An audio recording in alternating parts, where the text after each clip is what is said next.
Spirit said that I'm speaking to my divine feminines who are finally stepping into your goddess energy.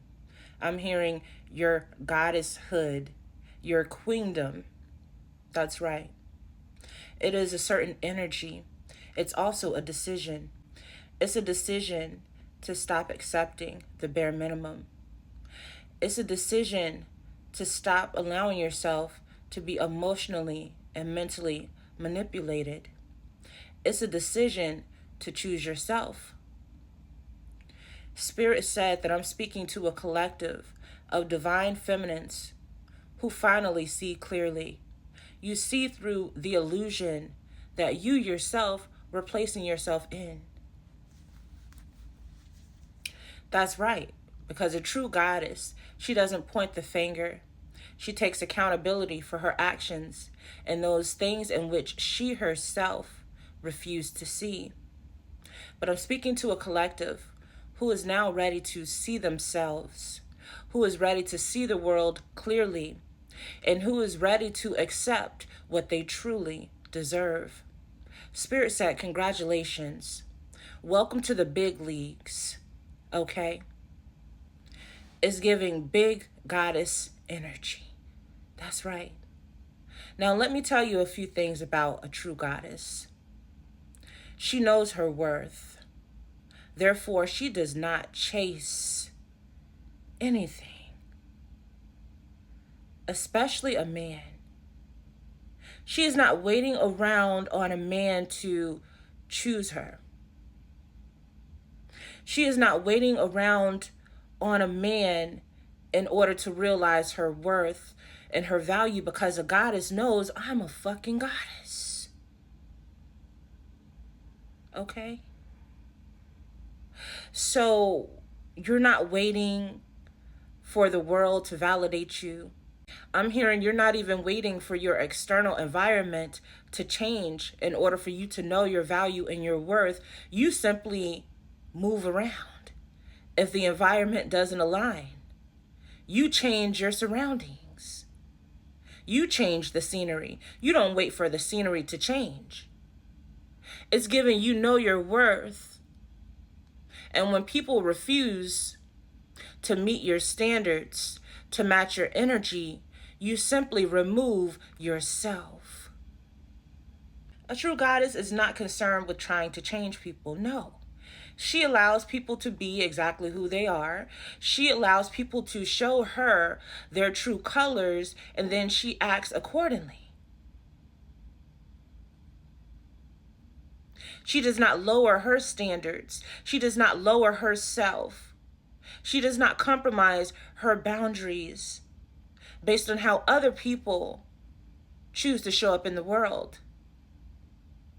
A goddess says, okay, I understand that you were hurt and you were manipulated and all of these things, but that doesn't give you an excuse to mistreat me.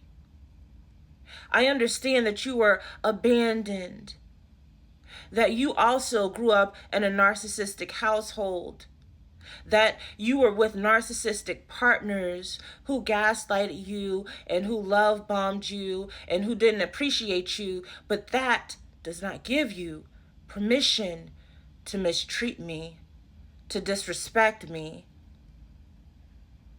You see, a goddess cannot be emotionally manipulated.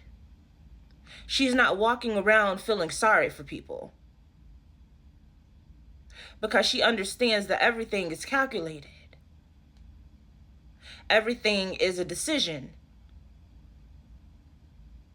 She allows people to receive their karma when they mistreat her, because she knows that she is walking justice. Yes, she is God's baby. She is God in plain sight, is what I'm hearing. She's an opportunity for you to meet alignment. Thank you, Spirit. Or she's an opportunity, I'm hearing, for you to meet your demise.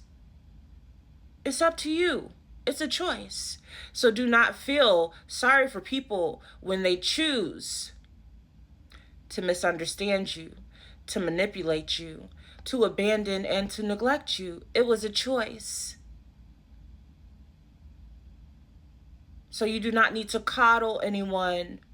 You're not, oh, I need to feel sorry for anyone. No, we're all adults. The training wheels have been off a long time ago. So Spirit said, Goddess, do not forget who you are. You are abundant. That means there's plenty to go around. That means there's plenty of money. There's plenty of men. There's plenty of love. There's plenty of opportunity. You never need to place yourself in competition with anybody. Okay? You are beautiful. You are ethereal.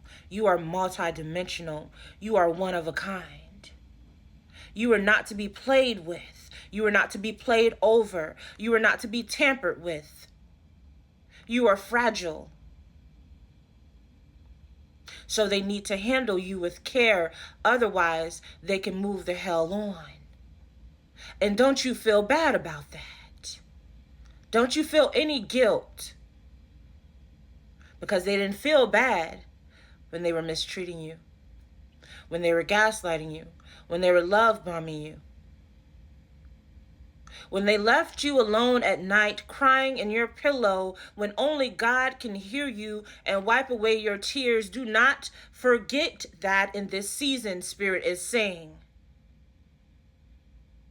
It's time to put yourself first. It's time to remember your worth. Do not allow anyone to manipulate you. Not even through energy. I had a situation happen last night. I was out just having a drink. And once again, all of these telepathic messages started coming in through all of these songs. And I'm listening to the songs, and some of the songs were giving, well, you should forgive me. Some of the songs were giving, well, I was going to leave anyway.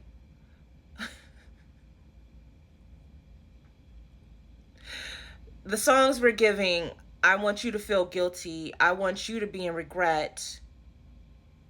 I want you to be left crying over me. And then all of a sudden, when that wasn't working, it switched. And it was like, I miss you. And I want you. And I can't live without you. Emotional manipulation. Spirit wants me to share a story with you guys today. And I had to share that because I wanted you to understand that people can emotionally even manipulate you through music. When you are telepathic, when you're a psychic, yes, they can. Okay? That song that suddenly comes on the radio and puts you in your feelings, that is calculated. So do not let it put you in your feelings. Once you make a decision, stand on it. I don't care what's happening in your environment. You made that decision for a reason. Family Affair by Mary Mary might be significant because that popped up on my phone. But yeah, don't let anyone make you feel guilty. Not even through music. Okay? Don't be getting in your feelings. Just because a song comes on and it's talking about love and it's talking about I miss you, baby. That brings me to my story. So I grew up in a very, I guess you could say, chaotic environment. I lived in a house where domestic violence ran rampant. My stepfather, he was a narcissist. Okay? So once again, this is not just happening to you, divine feminine. You are breaking a cycle, a generational curse for your bloodline. Because this pattern has probably repeated itself throughout different members in your family. Showing up in different ways. Women in your family getting with narcissistic men, with entitled men who come and give the bare minimum but expect the world of you, who expect you to always be there, to always keep coming back. So this leads me into my story. I would see my mother be put on an emotional roller coaster because one day he would hit her, disrespect her, scream at her in front of her children. And then after they fight and argue, a day or two later, he's bringing her flowers, cooking her a nice meal, buying her gifts. All of a sudden, he's in her good graces again. Not even the next day, they're arguing again. Before the end of the day, they're arguing again. Same thing happening. She kicks him out. A few days later, she's missing him. He brings her flowers, pops up where she is, and he's back in her good graces. I watched this cycle repeat for years until my mother was unrecognizable to me. And it's so interesting to me because she was a woman of faith. Yes. She was at church every Sunday, at Bible study every Wednesday, revivals, all of these things, praying for her husband.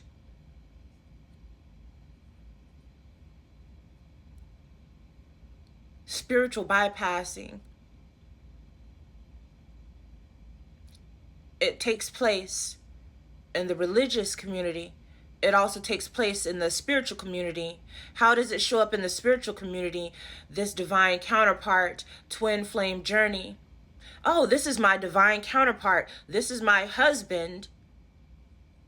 So I have to stick it out. I must have faith that God is going to change him.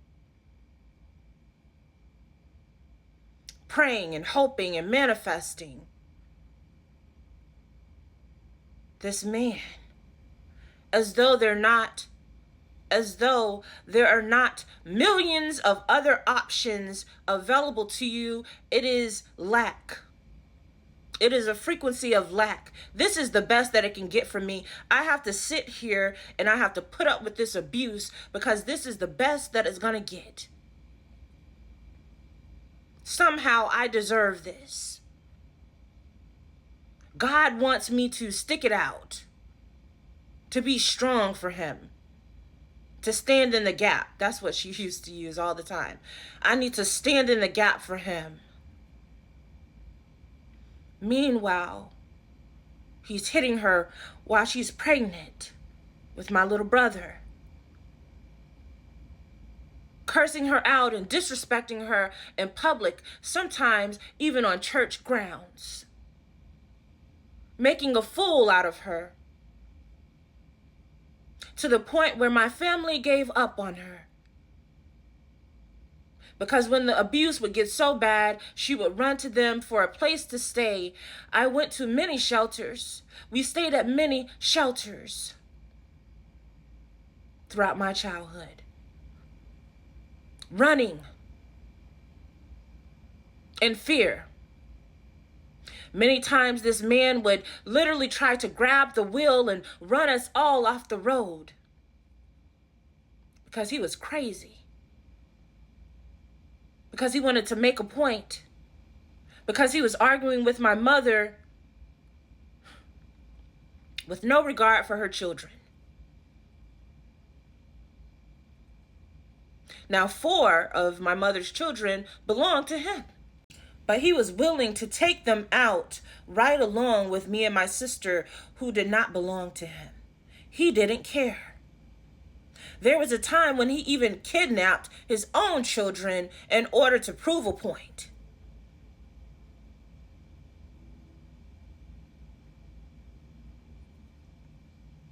I saw my mother be rolled out in a stretcher many times after trying to take her own life with us in the house, because of this man. Do you really think that God wants you to go through that? Do you really think that that is the best that God has to offer you? And if I am speaking to a woman who is a victim, I don't like to use that word, who is involved, I will say, in a domestic violence relationship, you need to get out. There is no waiting for him to change. There is no praying. There is no intervention. Get out. That is demonic. You think that you're laying next to a man, you're laying next to a demon. Incubus, succubus spirits. They're sucking your life force out of you. You're feeding them, fueling them with your energy.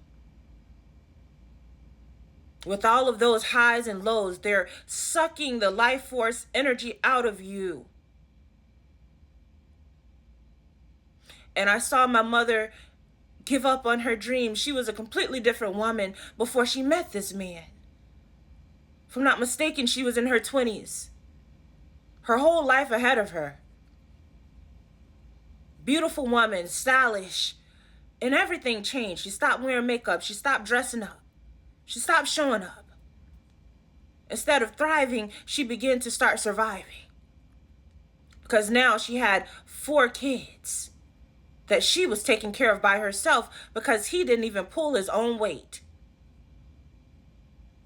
He worked when he wanted to work, which is why they argued most of the time. Okay? Completely in distorted energy, a narcissist. So I'm not surprised that I ran into the same situations. So I'm not surprised that I ended up repeating some of the same cycles. What do you know? Getting with emotionally unavailable men who only wanted to argue, who would put me down, who would plant seeds of doubt, who would ghost me, give me the silent treatment, emotionally manipulate me, steal from me, compete with me, put me in third-party situations, cause me to doubt myself, to pretty much give up on myself at certain points in life, to think that that was the best that I could get. Because every time I tried to walk away, that's when you would hear the, I love you, and I miss you, and I can't live without you. There's no one like you. Please, give me another chance.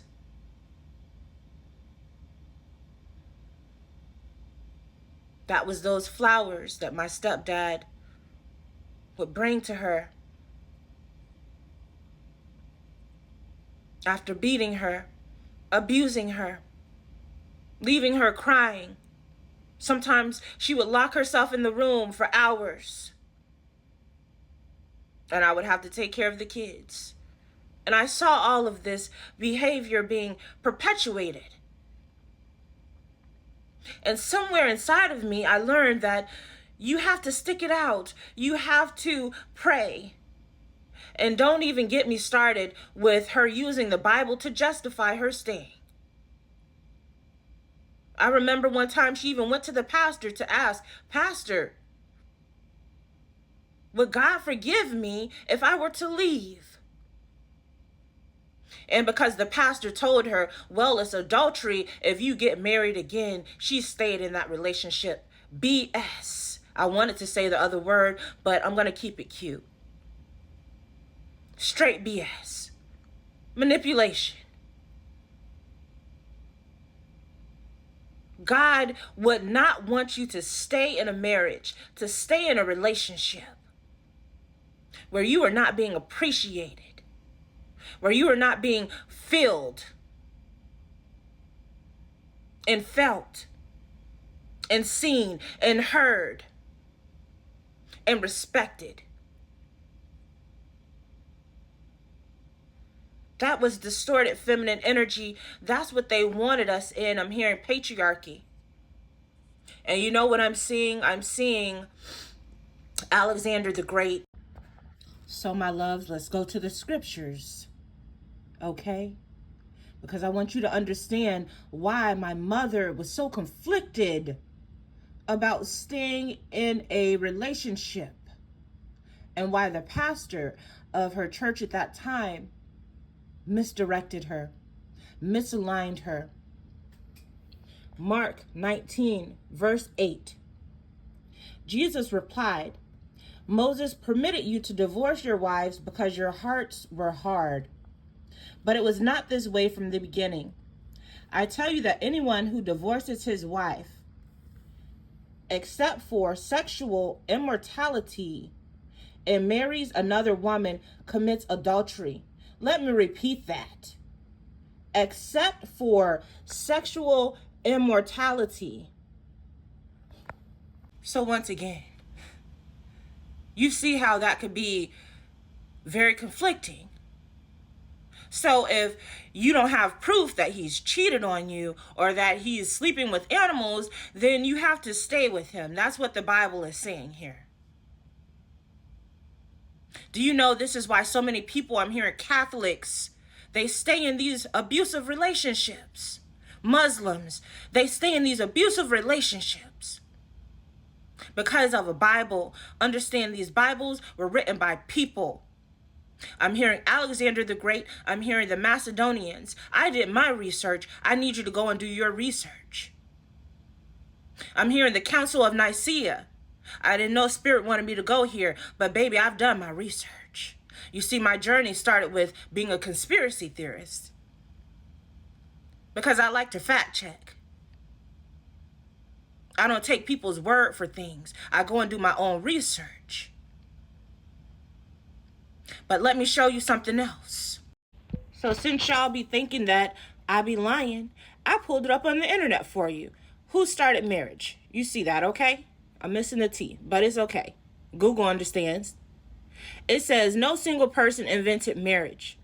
It emerged as a widespread social institution from ancient civilizations like Mesopotamia around 2350 BC as a practical way to form alliances, manage property, and ensure heirs, with the concept of love-based unions developing much later. Let me repeat that. With the concept of love-based unions developing much later, notably in the Victorian era.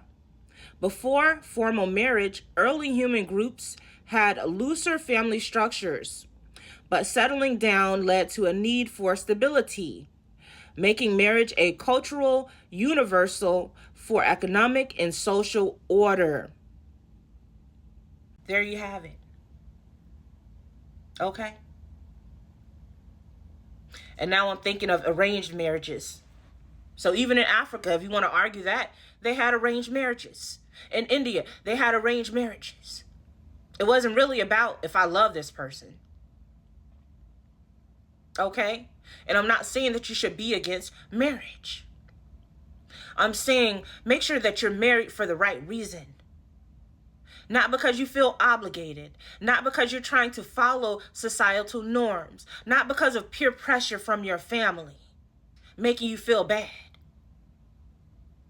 Understand, the true divine union is in the heart. It happens in the ethers. It's not about a piece of paper.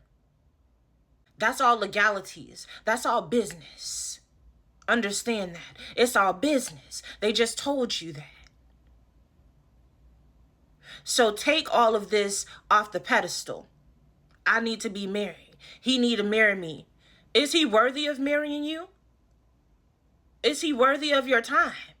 That's the question you need to ask yourself, because the goddesses understand that it's not about me being worthy of him. Is he worthy of me? Is he worthy of my time? Is he worthy of my energy? Is he showing up in a way that warrants him to even have access to me for a lifetime? Or is this temporary? Is this meant to be a lesson? Is it meant to be short-lived? Because many of you were taught that you had to be chosen by a man. Once again, the scripture says when a man finds a good woman, he finds a good thing and all of this other stuff. So you waiting for this man to come and choose you for you to feel like a good woman. Thank you, Spirit. So in other words, it's mental manipulation, because if a man never finds you, never courts you, never marries you, subconsciously you're thinking, I'm not a good woman. Because the Bible said that when a man finds a good woman, he finds a good thing. So now you've been taught that being single means that there's something wrong with you. Society is looking at you like there's something wrong with you, because they're all under this spell. Thank you, Spirit.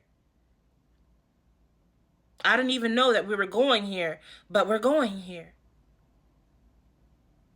Spirit said it's time for you to remember that you're a goddess. And now I'm being advised to pull out the goddess deck. So let's go.